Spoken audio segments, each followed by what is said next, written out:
বিনোদন জগতে ফের শোকের ছায়া। মাত্র ৪২ বছরে প্রয়াত হলেন কাটা লাগা গার্ল শেফালি জারিওয়ালা। ২৭ জুন রাতে কার্ডিয়াক অ্যারেস্টে মারা যান অভিনেত্রী। তার আকস্মিক মৃত্যুতে রীতিমতো হতবাক গোটা বলিউড। এদিকে শেফালির মৃত্যু স্মরণ করিয়ে দিল ৪ বছর আগে বিগ বস 13-এর প্রতিযোগী তথা অভিনেতা সিদ্ধার্থ শুক্লার মৃত্যু কথা। ২০২১ সালের ২ সেপ্টেম্বর হৃদরোগে আক্রান্ত হয়ে মারা গিয়েছিলেন সিদ্ধার্থ শুক্লা। তারা দুজনেই ছিলেন বিগ বস 13-এর প্রতিযোগী। শেফালির মৃত্যু আরও একবার উস্কে দিল সিদ্ধার্থ শুক্লার মৃত্যুকে।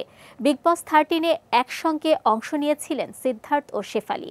পুরো সিজনে দুজনেই দর্শকদের মনোরঞ্জন করতে দারুণ সফল হয়েছিলেন। আর ৪ বছরের ব্যবধানে দুই অভিনেতার একইভাবে মৃত্যু সকলকে হতবাক করেছে। নিয়মিত শরীরচর্চায় অভ্যস্ত জিম ফিট সিদ্ধার্থেরও মৃত্যুর কারণ ছিল শেফালির মতোই কার্ডিয়াক অ্যারেস্ট। মাত্র ৪০ বছরেই সিদ্ধার্থের হৃদরোগে আক্রান্ত হওয়ার ঘটনা অনেক স্বাস্থ্য সচেতন মানুষের মনেই বিপদ ঘণ্টি বাজিয়েছিল।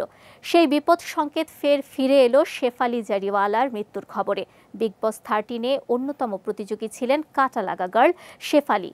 আর এই সিজনের বিজয়ী হন সিদ্ধার্থ শুক্লা। ওই রিয়েলিটি শোতেই শেফালি জানিয়েছিলেন যে তার ও সিদ্ধার্থের সম্পর্কের কথা। অভিনেত্রী জানিয়েছিলেন প্রায় ১.৫ দশক আগে সম্পর্কে ছিলেন তিনি ও সিদ্ধার্থ। প্রাক্তন প্রেমিক প্রেমিকা হলেও শোয়ে দুজনের মধ্যে যথেষ্ট সৌহার্দ্যপূর্ণ সম্পর্ক ছিল। তবে শুধু পুরনো সম্পর্কই নয়, বিগ বস 13-এর দুই প্রতিযোগীর কয়েক বছরের ব্যবধানে একইভাবে মৃত্যু নিয়ে বর্তমানে তোলপাড় নেটপাড়া। ২০০২ সালে মুক্তিপ্রাপ্ত ইন্ডি পপ গান কাটা লাগার রিমেক ভিডিওর মাধ্যমে রাতারাতি জনপ্রিয়তা পান শেফালি জারিওয়ালা। গানের সাহসী উপস্থাপনায় শেফালি হয়ে ওঠেন আলোচনা ও বিতর্কের কেন্দ্রবিন্দু।